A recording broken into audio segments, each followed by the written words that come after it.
Feia 40 anys que el Reus Deportiu no jugava un partit de Copa del Rei contra un equip de primera. A la llotja, Joan Oliver, exdirector general del Barça, ara màxim accionista del club roig i negre.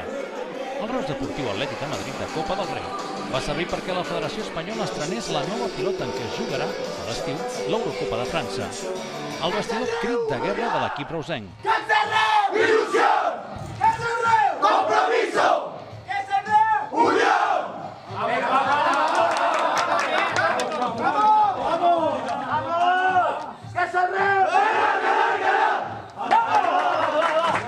Tifo dels Red Blacks en un dels gols i mosaic a la sortida dels jugadors.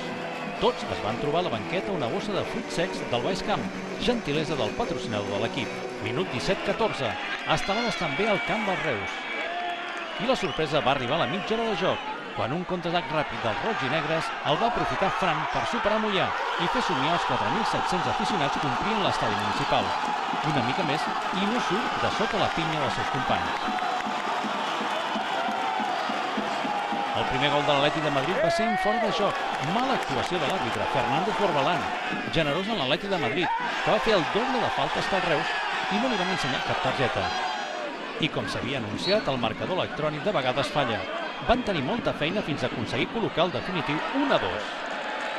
Cua al vestuari de l'Atlètic de Madrid per intercanviar samarretes i al carrer l'última oportunitat per fer-se la foto amb algun jugador famós.